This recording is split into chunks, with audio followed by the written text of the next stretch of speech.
This is an Urbanary interview. Urbanary.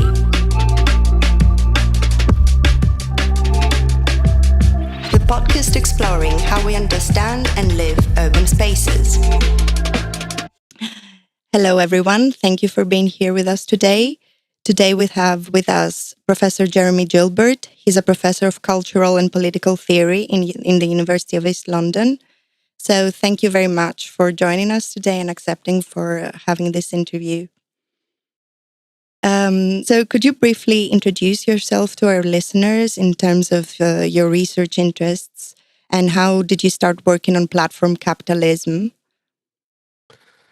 My job title is Professor of Cultural and Political Theory. I come out of the tradition of British cultural studies, which is really an interdisciplinary field.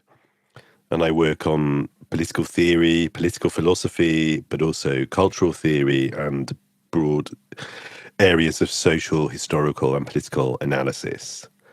And platform capitalism is a concept that I came to because a very important paradigm within my field and for a lot of my teaching is the particular school of political economy, which we call the regulation school, which comes out of France in particular. And the regulation school economists are really interested in the idea that within a broadly Marxian framework, we can understand that there are very significant changes in the way in which production, distribution, and accumulation are organized at different historical moments. So you can have a society which is still capitalist, but which is very different from another society which is also broadly capitalist in a different place or at a different historical moment. And the key concept which really founds the whole regulation school tradition is Antonio Gramsci's notion of Fordism as a specific mode of industrial capitalism, which he sees emerging in America in the 1930s. And Gramsci's understanding of Fordism in the classic section of his notebooks on Americanism and Fordism, I think stands out as an extremely prescient, an example of an extremely prescient piece of analysis that really seems to give a very robust analytical framework for understanding both what happens in the industrial capitalist world over the next few decades and also what goes into crisis in the 1970s. And then it's the regulation school economists, people like Michel Aglietta, and also their followers in other parts of the world, take up the idea of post-Fordism as understanding what is really happening in the capitalist world, sort of from the 1980s onwards.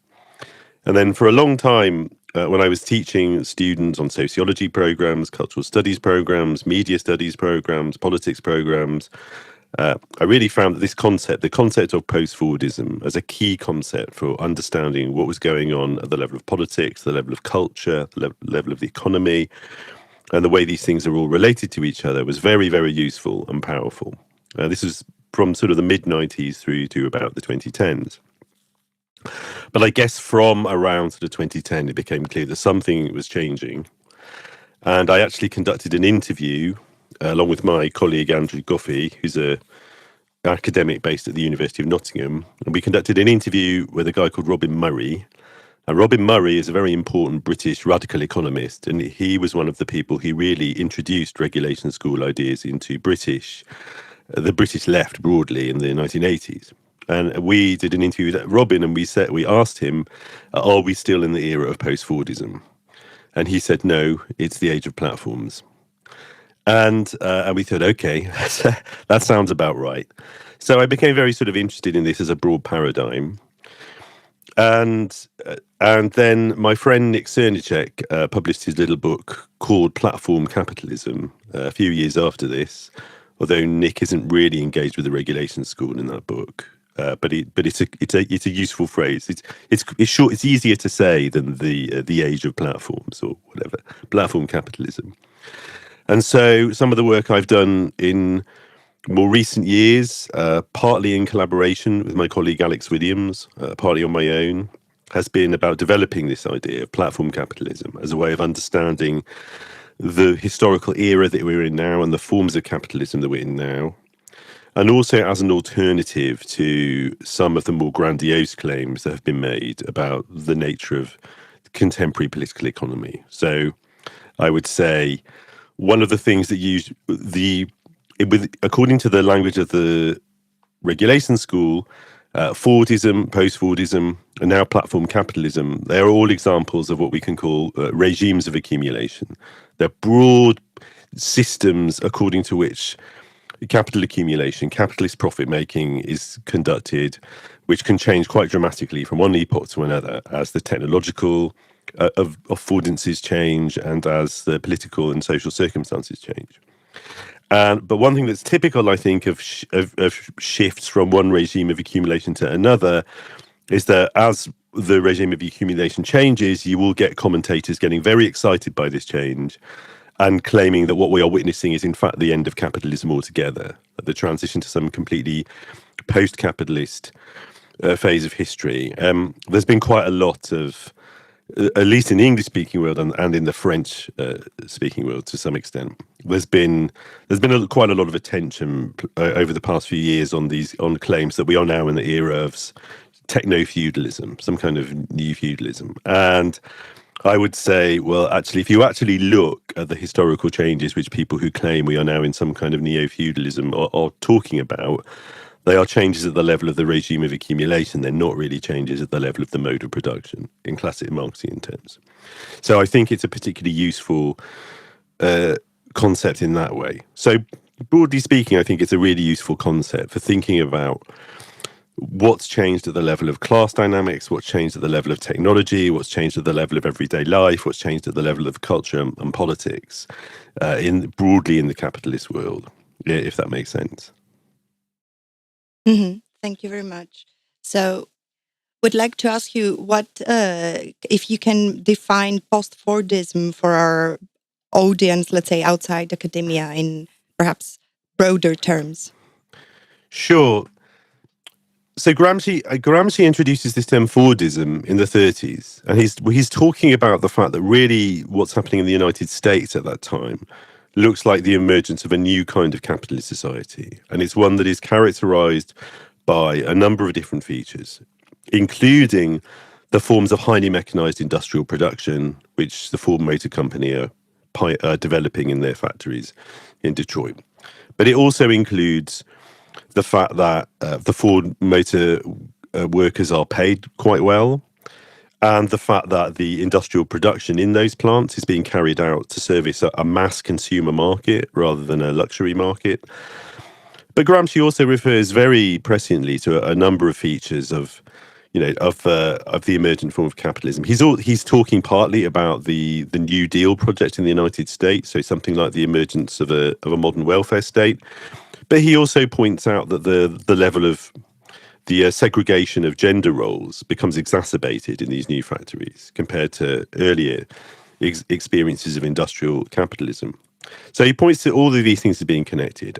Then broadly speaking, Fordism ends up being a term which sociologists and historians can use to point to the epoch of post-war industrial capitalism, especially indeed in places like Britain, the United States, France, and Italy, where you have this several decades long period of an expansive welfare state, full employment in the industrial economy, and the development of a consumer economy, but also a relatively conformist culture, which is partly a result of the fact that culture itself is being sort of mass produced in the same way that consumer goods are. Then post-Fordism is what happens once this all starts to break up, once at the level of industrial production and distribution, retail becomes more and more important, when the automation of a lot of industrial production makes it possible for manufacturers and retailers to be much more responsive to short-term changes in consumer demand and consumer tastes. So you get the development of a consumer economy which is characterized by much more variation, much more specialization within the marketplace. And broadly speaking, you move into a situation in which capitalists themselves, seeking profits and new markets, are motivated to encourage consumers to express themselves and to express their very specific cultural identities through forms of consumption. there's this famous slogan from Henry Ford himself, the founder of the Ford Motor Company, when it was suggested to him that the Ford Motor Company should sell cars in different colours. He said, you can have any colour you like as long as it's black. Because the economies of scale and the meant at that time that it wasn't economically efficient to sell ordinary people cars in more than one colour. By the 1980s, a whole range of different developments in, for example, in the car industry, developments in Japan and West Germany in particular, especially Japan, involving high levels of automation, factory production, mean that now it is possible to quite cheaply change the colour of cars that you're making, depending on which ones are selling from one year to the next. And in Britain, for example, the high street begins to be transformed by the fact that clothing retailers really for the first time are able to offer a stock that changes quite rapidly, like from 1 month to the next, depending on consumer demand, rather than just changing a couple of times a year.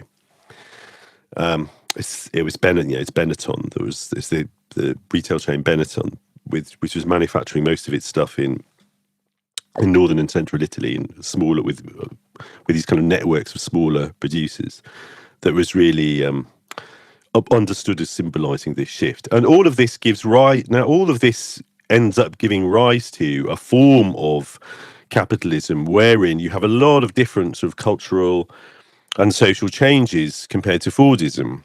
You have a much higher levels of precarity, because the economic relationships between producers, distributors, retailers become much more contingent, much more short-term, much more based on short-term contracts, so that they can respond to fluctuations in consumer demand. And this means in various parts of the manufacturing and retail economy, people are much less likely to have the kind of jobs for life that they had in a decade or two previously. Because all of this is happening in the context of broad-scale social, cultural and political changes. The effects of the women's liberation movement coincides with the fact that the automation of the industrial factories means that there isn't the same motivation for employers to segregate men and women and to have these kind of predominantly male workforces, for example.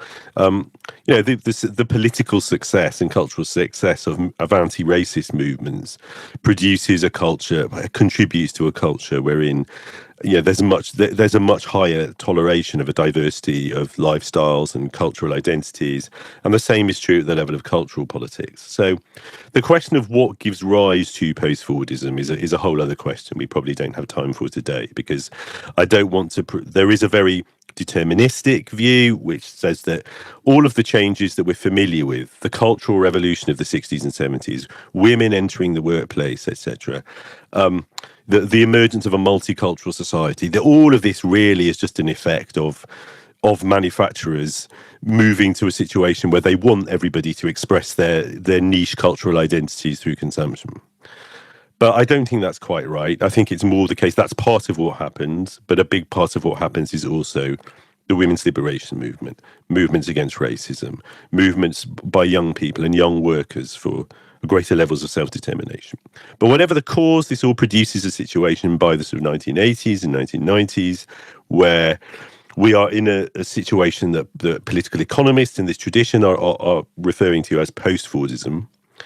And post-Fordism is understood by sociologists and cultural theorists as well to be closely associated with the broad experience of what some commentators are calling postmodernity or postmodernism, a culture wherein there isn't really a strong sense of a coherent consensual culture anymore, within which lots of people share tastes and share preferences and share values.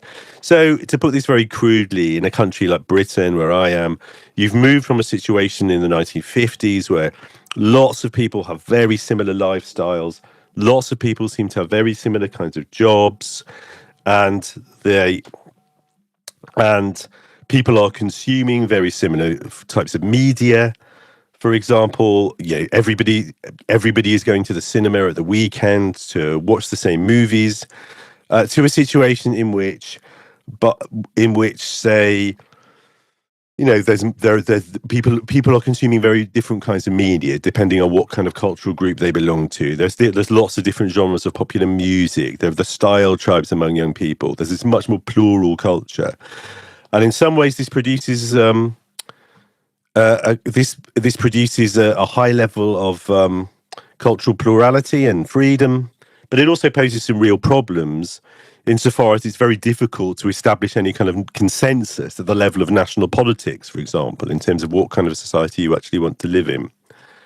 So our next question refers a dipole of digital and physical space in an attempt of merging the two, let's say, fields, your expertise and ours. So the question is, do you see the digital and physical urban realms as dialectically entangled or diverging? And how do these two spheres shape each other in contemporary and urban experience? And if I may add an element that is crucial in your expertise, is that you've written about the colonization of everyday life by big tech. So how does this colonization take place in special terms? We see a lot of platforms like Uber, Airbnb, or even Amazon alter the material and social fabric of urban environments.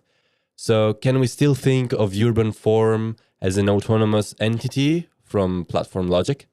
Obviously, urban space and the experience of urban space is shaped by this situation of platform capitalism, which is really, as you indicate, when I talk about platform capitalism, I'm talking about this epoch within which the leading edge of capitalism seems to be these big platform corporations, such as the ones you've mentioned, and Amazon and Google and YouTube, and also really within the capitalist class itself, if you like, the section of the capitalist class which is exercising the most influence over the rest of the capitalist class and also the whole of society is the tech sector. And so I think really the way I would understand all these processes you're referring to is one where, to a large extent, urban space gets subordinated to the demands of platform capitalism and platform accumulation, basically. 10, 15 years ago, we were hearing a lot of talk about the idea of the smart city, the idea that somehow what we would get these sort of a sort of cyberpunk utopia wherein urban space would be adapted to the technical possibilities of digital communications technology in a way that would be fun and exciting and that would really transform the experience of the actual way in which urban space itself was built and organized.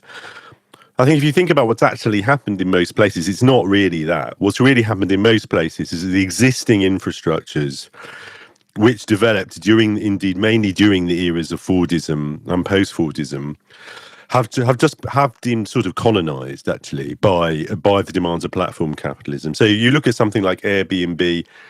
I mean, there's a little bit of Airbnb has driven actual development in some areas. It has exacerbated trends towards building lots of relatively small flats, for example, in some urban places.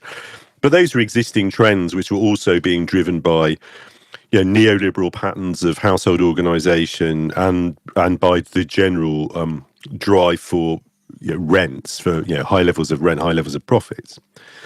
I think obviously the most dramatic and devastating impact of the shift to platform capitalism has been the impact on the high street retail economy, and the impact on urban spaces wherein the commercial retail was central to the whole organization of the space. Actually, the whole organization of the space. And to some extent, of course, it has revealed the limitations of, I would say, broadly speaking, post-Fordist urban policy, certainly in places like Britain, which largely deferred to retail capital as being the force which would organise and sort of create urban space. Because what happens now in a lot of places, I don't know what it's like. In Italy, I know what it's like in parts of North America, and I know what it's like in much of Britain, including even in much of London, is you're looking at a situation in which in which the high street is full of closed shops, full of it's full of closed shops, and the streets are full of people of deliveries being made in this kind of very individualized way. And obviously what's lost is the spaces of sociality, the spaces of everyday exchange, the spaces of face-to-face exchange, which were mainly happening through commercial transactions in those retail spaces.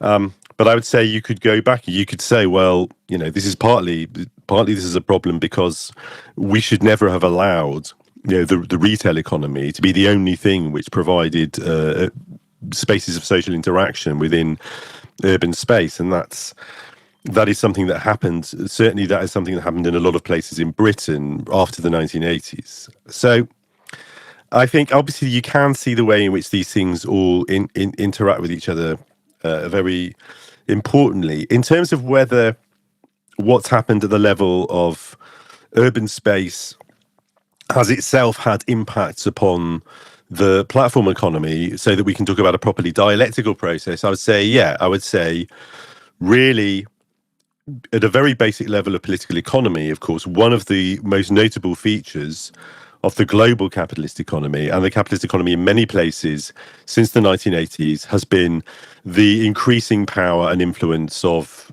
landlords, basically, and property developers. And the sheer price of access, the pricing out of various social groups from access to physical urban space has clearly driven a lot of people into digital space as well. Like it's not only the case that, for example, so much of music culture has moved from face-to-face relationships in urban ecologies of shops and gigs and venues and physical studios. That hasn't only happened because it's so much more convenient to make everything on a laptop and share it in the internet. That's one reason it's happened. But it's also happened because if you're a young musician now in a city almost anywhere in the world, you just you can't get access to space, urban physical space, in the way that you could.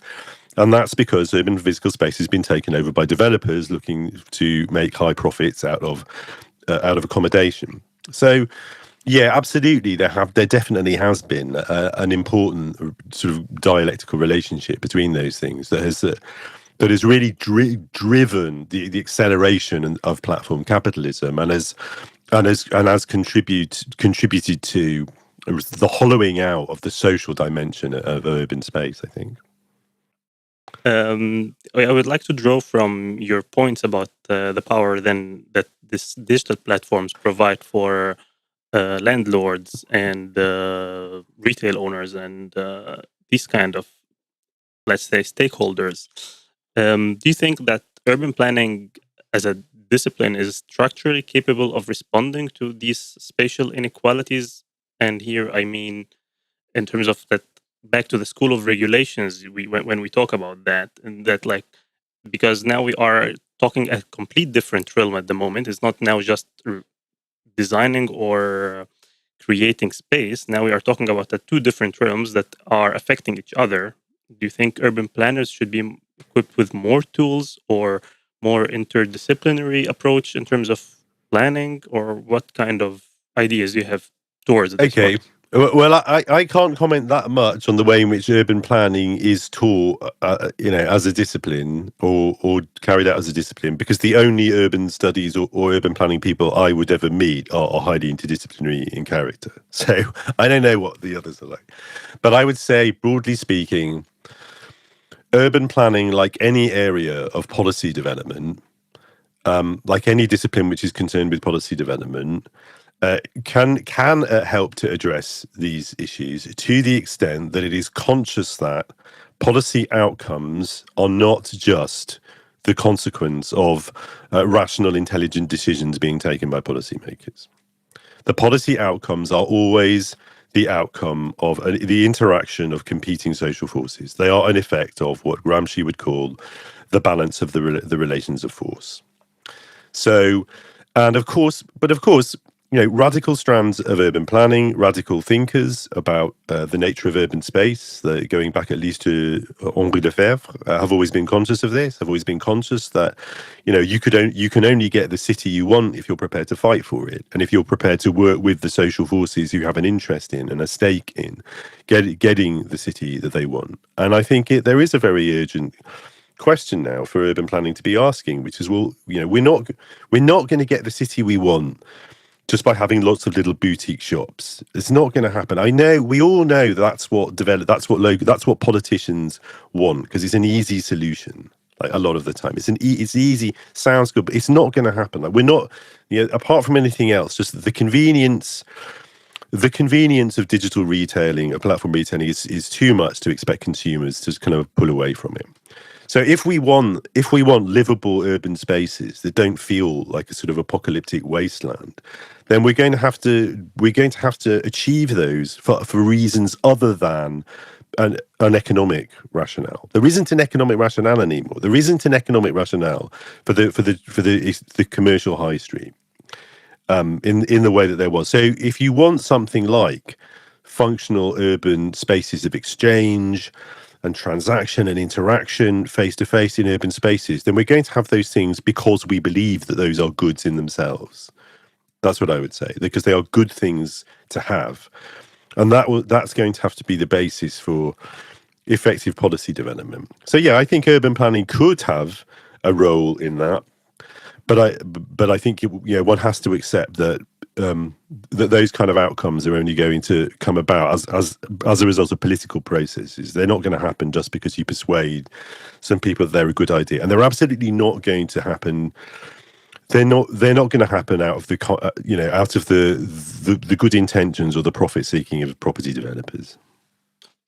Thank you. Then I would then say like, now talking about the role of planners in that sense, would you think that we need more a bottom-up approach, and like to planners to be more socially involved in shaping what's happening on a local level? This is mainly the problems, I would say, that I would explore in my research topic, in terms of like how is local policy making is happening in shaping spaces.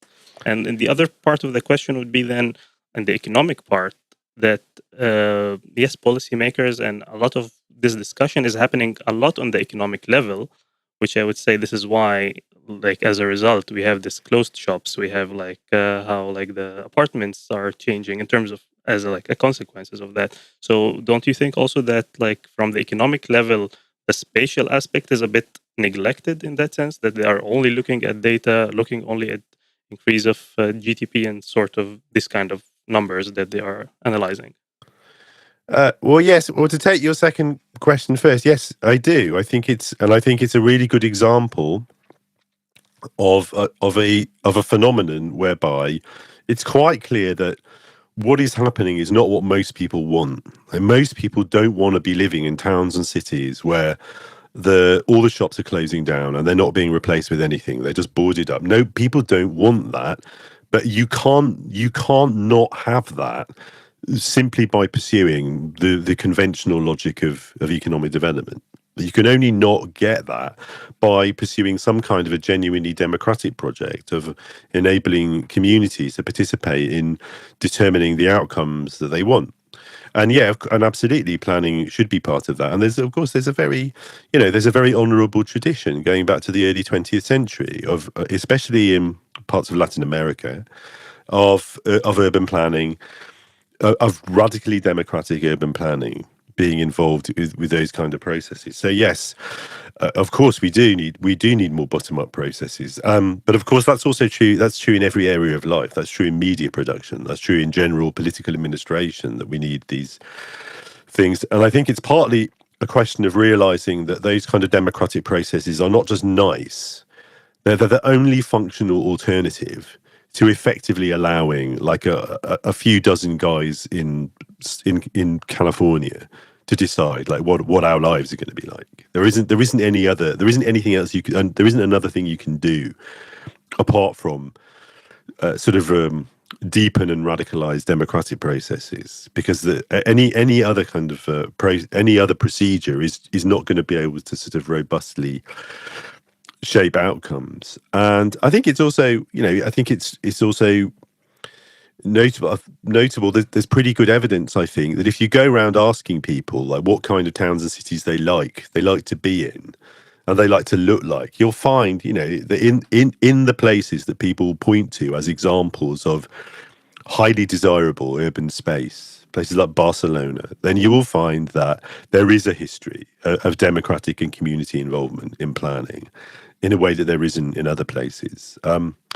So, yeah, I absolutely agree. I think it's very important. And of course, it's worth noting that, there's no reason why digital tools and platform media can't be part of this process. They can be very useful. I mean, one of the sort of countervailing tendencies maybe to what I've been talking about, this very dystopian way, might be the fact that, certainly the experience in Britain has been that people have used social media platforms to get to know their neighbours and to organise things with their neighbours in ways which had become very non-habitual, and in a way which is actually quite functional. It is quite functional. It does, the local Facebook group, in where I live in East London, it serves the function that the parish council might once have served, or the commune council in rural France or something. And it does, so that can happen. Those technologies can be used that way. But I think what you've got here is an example of a very strong tendency in the whole epoch of platform capitalism, which is that platform capitalism isn't all bad, even compared to post-Fordism. The thing about post-Fordism was, for example, during the whole epoch of post-Fordism, political scientists wrote a lot about how mass politics was just dead. Like, you couldn't get people to join political parties. You couldn't get people to join political movements because everybody just wanted to belong to their little niche organization with their niche demands, and then effectively decision making just got deferred to a class of professional politicians, and everybody ended up hating that. The thing about platform capitalism, but it can lead to everybody going insane and electing Donald Trump, or other people, people like Maloney, or people believing ridiculous conspiracy theories. But it has also facilitated the re-emergence of sort of left populist movements in places like France and Britain and the States, which had been completely dead, for a generation, through the same affordances. And I think in the same ways, I think the experience of post-Fordist urban space wasn't a utopia either. That was the world I grew up in, and it was highly alienating. It was highly alienating in a lot of ways to live in a world which it felt like the high street had been totally colonized by consumer capitalism. So it's not like, it's kind of all the shops being all closed is kind of depressing, but when they were open, it wasn't that brilliant. It wasn't like we had social centres on every street corner. So I think there are also opportunities in platform capitalism. There are opportunities, and there are opportunities for urban planning. To have much more efficient tools for consulting communities, for allowing collaborative discussions about what kind of space people want, and to facilitate planning processes which could be much more democratic. One of the things about platform technologies is they do have the capacity to make democracy much cheaper, much less resource intensive than it was before the era of peer-to-peer communication on a mass scale became effectively free. So I think there are real possibilities there, and I think there are possibilities in Uber is a really convenient way to get around the city. Like, if you have a regulatory regime which makes sure that drivers are paid properly, then it's fine. So I think it's important as well to understand that it does present us with a set of opportunities, but whether or not we can take those opportunities is entirely a political question. So thank you very much. I'd like to pick up the thread from the opportunities that you mentioned and let's say, the counter-argument of the hegemony under platform capitalism. You've explored new forms of these hegemonies. So how does platform power operate across urban scale, from smart buildings or cities to planetary logistics? How do these political and social, eventually, structures transform cities and reflect on cities? And what kind of political and social transformations do they suggest for how we understand the governed city? Well, I mean, to some extent, they just intensify processes which David Harvey, for example, already had identified as intensifying under Fordism and under post-Fordism. So they intensify the experiences of time-space compression, the speed of travel, the speed of communication. But obviously, they also have an effect of, disaggregating. They tend to disaggregate urban populations, and this is something I would say. One of my ways of understanding the basic logic of platform capitalism is it has a tendency, both on certain scales and in certain contexts, has a tendency to intensify the general capitalist tendency towards individualization and privatization of experience. And it also has a capacity, which is different from post-Fordism, to aggregate populations on very large scales, at least in virtual space. And sometimes those aggregations can be mobilized politically, for example, in when you have sort of mass movements emerging through some viral process. But at the level of physical and urban space, I think what you're looking at is more the former. You're looking at an intensification of the processes of individualization, privatization, specialization. So, the experience of, Airbnb is a very good example. You think about the lived experience of Airbnb. What does Airbnb mean? The lived reality of Airbnb is it intensifies the tendency for people not to know their neighbors, because in fact they don't even have neighbors. What they have instead is an empty house, which is rented out to strangers. The process is intensified even to the point where once you might have had like a boarding house where people would come and meet other people and stay in the house or something, or even if you were renting an accommodation from someone, you might meet them. Now the experience of Airbnb is usually somebody goes and stays in a house, they don't meet the person who owns it, they don't meet the people who live around it, and they don't meet anybody, and they go home again. So broadly speaking, they're exacerbating these tendencies to disaggregation, to kind of highly individualized, highly privatized forms of interaction. You get your food delivered, you get your stuff all delivered by people who you don't know their names, you don't know anything about them. Sometimes you don't even see them. And this is and so I think that's the dominant tendency, really. The dominant tendency is this kind of disaggregation of populations which would have been occasionally a little bit clustered in meeting at the market, meeting at the shop, meeting each other on the street. The tendency is for those populations to be disaggregated and alienated from each other. And if they meet at all, they'll meet indeed, as I'd already said, they'll meet back in virtual space. They'll meet. You'll interact with your Airbnb host in virtual space. You'll interact with your neighbor who's an Airbnb host in virtual space. You'll give your delivery driver a rating on the app. So, and obviously that the real challenge there is how do you constitute spaces for people actually to congregate physically? Because I think. I think where platform capitalism is not purely alienating and disempowering for people is when it provides opportunities for people to congregate physically and facilitates that, as well as facilitating congregation virtually. So I think we're not seeing that. I think that's only going to happen if there's a political will to make that happen. Otherwise, the general tendency is for platform capitalism to exacerbate some tendencies. And of course, it's important to understand, it's important not to idealize the pre-platform capitalist city, because it was a feature, for example, of city life which was widely observed and recorded by artists and commentators and sociologists in the late 19th century. The city life created, of course, it presented this marvelous sort of spectacle of vast crowds, and it did provide opportunities for people to act together collectively on a mass scale sometimes, but mostly people found the experience of city life very anonymous. Mostly, people already didn't know their neighbors in like the 1890s.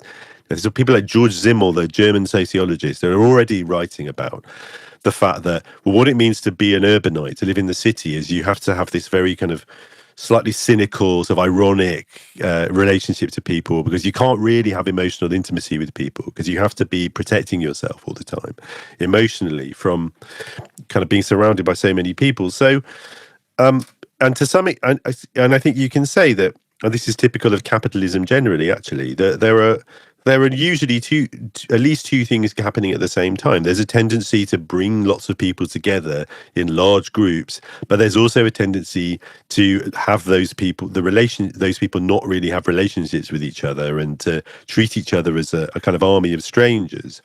And I would say the latter tendency is the one that's really being exacerbated by platform capitalism now, to a large extent. But that is because, of course, platform capitalism is platform capitalism. It's not just the platforms. It's not just platform technology. It's platform technology under historic conditions of a very weak organized working class, very weak political left, very powerful capitalist class. And it's important to understand that when we say platform capitalism, we don't just mean platforms, because platforms, you could have platform socialism in some different world. It would be, but platform capitalism is still capitalism. That's one of the big points about it. And capitalism has tended to produce experiences of anomie, as the French called it, of this feeling of alienation and isolation. It has tended to produce those kind of experiences in urban space, really going back to the 17th century. And I'd say that that's broadly what's happening to a large extent. I think and of course, you just have to think about, if you think about what's the typical sight of people, you walk around the streets now. What is the thing that seems most different from 20 years ago, 25 years ago? Is everybody's individually looking at their phone. People have got headphones on. People are working on laptops. It's this sense of kind of alienation, separation. But maybe this is different. I'm sure this is different in other places. Certainly in England, it's not like people were it's not like everybody was like walking up to each other on the street and like having a friendly conversation or kind of dancing. It's not like people were dancing in the streets after work in London in like the 1960s either. So it's important not to sort of idealize the past, but broadly speaking, I think what we've seen is an exacerbation of the capitalist tendency towards individualization, privatization, alienation, and anomie. So thank you very much. I've heard that you mentioned platform socialism, and you write about 21st-century socialism and other responses to neoliberal exhaustion. So what might a socialist urbanism look like under platform capitalism?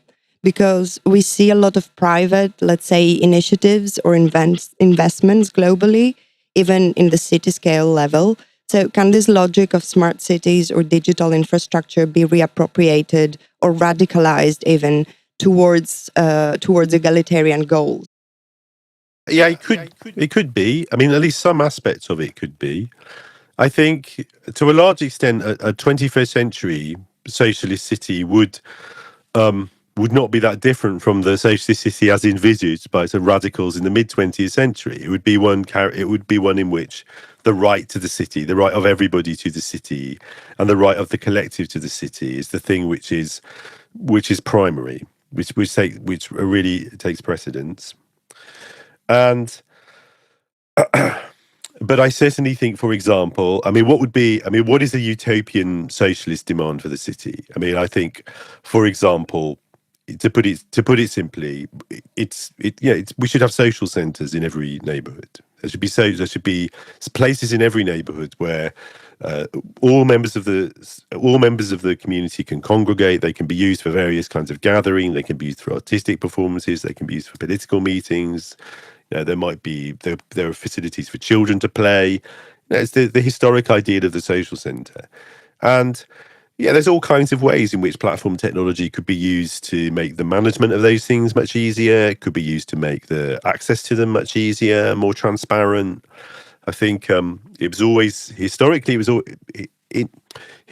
always an issue, actually, whether you're talking about the tradition of like anarchist or autonomist inspired social centres, or whether you're just talking about the historic example. Certainly in places like Britain, we used to have a lot more of what are just called community centres funded by local authorities, which serve all the functions I'm talking about. But there was often a sense of opacity about them. There was often a sense that some people in the community would know what the community centre was, what it was for, like who was in charge of it, how you got access to it, how you got to do something there. But if you just walked past it every day and you didn't go in, the councils didn't have resources to have people knocking on everybody's door, telling them all about it. And a lot of people would just experience it as some anonymous municipal building. Well, I mean, if you have a facility like that available in the context of a digital platform communications, it's much easier for everybody to be able to see on a website, like, what is it for, to have access to an app so that they know what's going on there, to know how it works. So there are all kinds of opportunities there. I think really partly what I'm thinking about here is that one of the great powers of platform media is they do have this capacity to facilitate participation.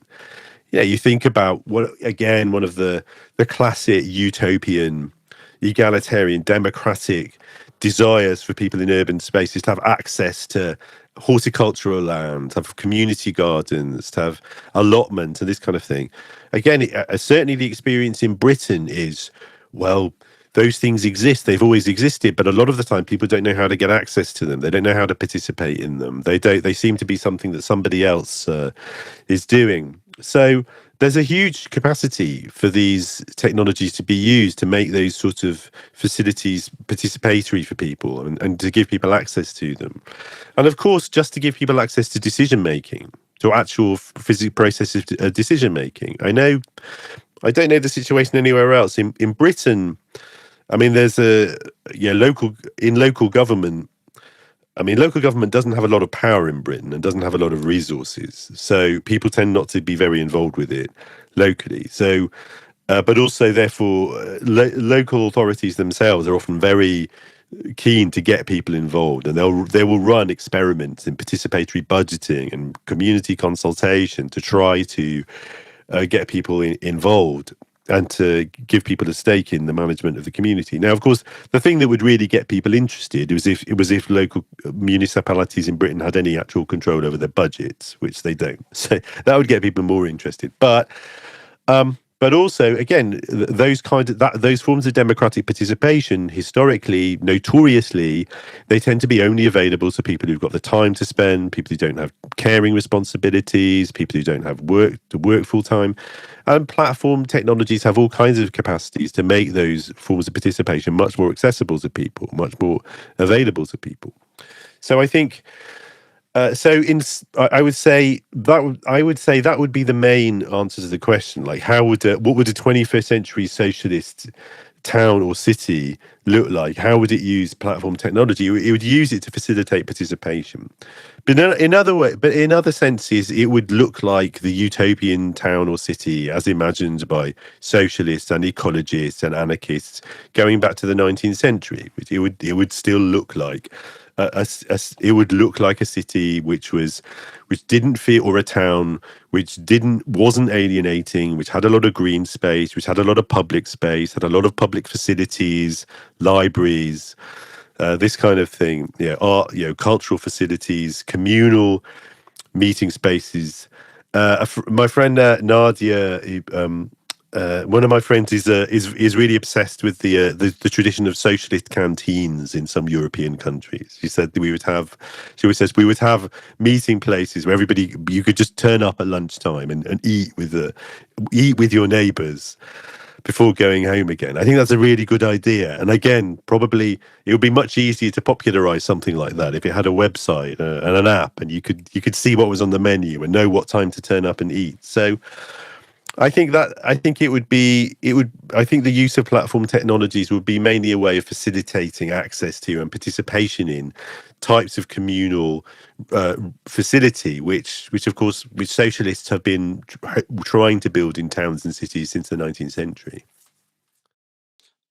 Thank you. And as we are approaching for the 1 hour mark, thank you for your time. And we have one question I would like to go back in terms of the importance of the word and definitions. We've seen that you're in favor of using the terminology platform capitalism over techno-feudalism. However, I would like to draw from some of your points, and then I will give you the floor to draw some remarks. In terms of that, you talked about historic material condition. You mentioned how these platforms are changing the personal relations between someone and his neighbor.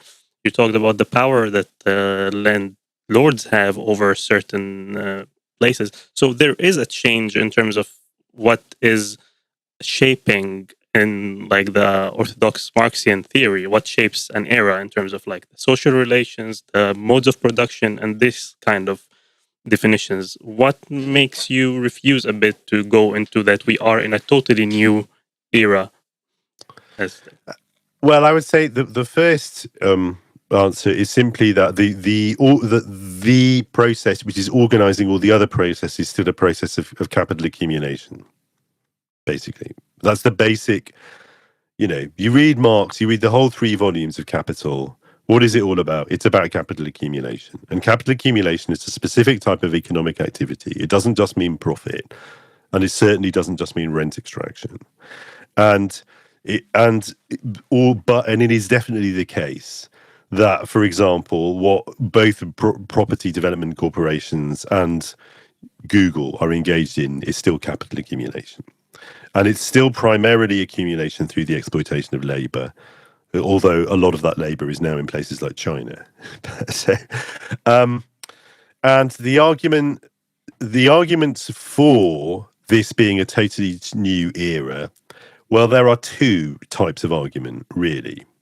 And one is the argument made by Mackenzie Walk, which is that there is something about the way in which these platform corporations are now able to accumulate power and resources simply through the manipulation of data, which seems to be qualitatively different from any historically identifiable form of capital accumulation.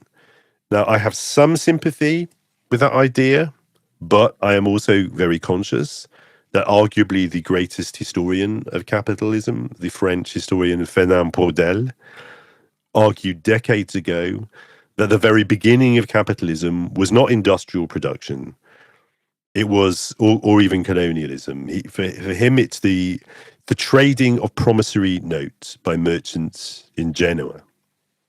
It's promissory notes, meaning simply documents stating that the holder of that document was now entitled to the value which would be generated by a particular merchant trading voyage, which was to happen in the future. And Braudel says capitalism was always about this kind of virtual trading. Like, it would have some connection to actual traded goods, but then, so does most profit making still today, has some connection somewhere down the line to traded goods. So I'm conscious that Braudel, for example, says this is what capitalism was always about. And I'm also conscious that, well, I'm not sure. I still think if you really want to track chains of value production, they do still come back to physical commodities being produced and sold. I mean, the money. I mean, it's true. I mean, the most powerful of all the platform corporations, arguably, is really Amazon. And Amazon is still selling people actual stuff that is actually made in factories. It's made in factories in China. So that's why I'm dubious about Mackenzie's proposition, although I have some sympathy with it. There are some out there, you can see why. The other type of argument is the one made by people like Varoufakis, famously, but also some more sort of serious French sociologists, for example. And that is the argument that somehow the emerging class relations resemble those of feudalism more than those of capitalism, classically understood. And I'm afraid this is not an argument that stands up to 5 minutes of serious scrutiny, frankly. It seems to be based on definitions of feudalism, which would not be recognized by any sort of medieval historian that I know, orthodox Marxist or otherwise. It's based on statements, for example, that, I mean, these guys literally point to the fact that workers for Uber don't have trade union rights as evidence that somehow this isn't capitalism, this is more like serfdom. To which my response is, the capitalists the workers that Engels was talking about in the factories in England in the 19th century didn't have trade union rights either. And serfs, like, they had a place to live. They had the material, the resources to grow their food. You can't grow your food in your Uber car.